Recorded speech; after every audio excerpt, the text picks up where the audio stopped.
మనం ఈ లోకంలో ఉండగా చేయకూడని కొన్ని సహవాసాల గురించి అలాగే 12 తీసుకున్నాము.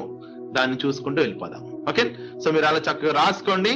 సో మన ఆత్మీయ జీవితంలో మనము చేయకూడని మొదటి సహవాసం ఏమంటే సామెతలు 22-24. కోప చిత్తునితో సహవాసము చేయకుము, క్రోధము గల వానితో పరిచయము కలిగి ఉండకుము. ఇక్కడ చూసారా, కోప చిత్తునితో సహవాసము చేయకము అని చెప్పేశారు. క్రోధము గలవానితో పరిచయము కలిగి ఉండదు.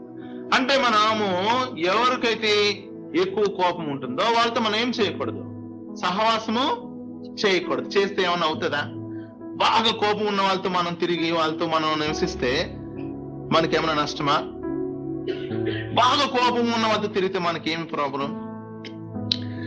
దీనికి బైబిల్లో ఒక ఎగ్జాంపుల్ ఇస్తాను. ప్రతిదే వచ్చినానికి ఒక ఎగ్జాంపుల్ ఇస్తాను. ఓకే, మీరు ప్రయత్నించండి. బాగా బైబిల్లో కోపం ఉన్న వ్యక్తి ఎవరున్నారు? కయీను ఉన్నాడు కదా. కృష్ణమూర్తి అని చెప్పేశారు, మీరు చెప్పాలి మాస్టర్ గా.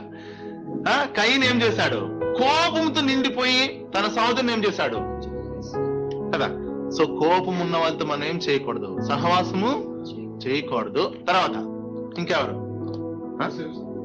యోసేపు సహోదరులకి ద్వేషం ఉంది, అసూయ ఉంది.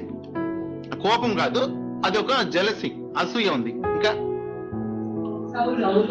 సౌలుకి దావీదు మీద ఏముంది? అసూయ ఉంది. అసూయతో వచ్చిందే కోపం కదా. సిమేను లేవి వాళ్ళు ఏం చేశారు? పోయి ఆ ఊరినంతా ఏం చేశారు? మగవాళ్ళందరినీ కదా.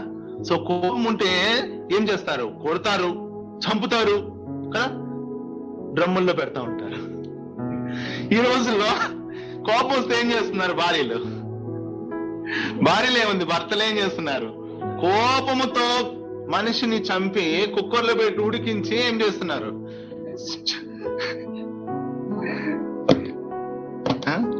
కోప చిత్తునితో ఏం చేయకూడదు, సహవాసము చేయకూడదు. ఈ ఆత్మీయ జీవితంలో నీవు సహవాసం చేస్తున్న ఎవరంటే కోపము లేకుండా సాత్వికంగా ఉన్నటువంటి వారితో నువ్వేం చేయాలా? సహవాసము చేయాలి. ఏమండి, ఈ కోపం ఉండడం వల్ల చాలా నష్టాలు అయ్యాయి కదా. చాలా ఒక నష్టం చెప్తాను చూడండి. ఈ సొలొమోను చనిపోయాక ఆయన కుమారుడు ఎవరండి?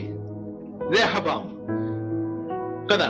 ఆయన దగ్గరికి ఆ ఊరి వారందరూ వస్తారు. వచ్చి రెహబాంని అడుగుతారు, మీ నాన్నగారు మా మీద చాలా బానిస బరువుని ఉంచారు, చాలా బరువుగా ఉంది ఆ బరువు, మీరు దాన్ని తీసేయండి అని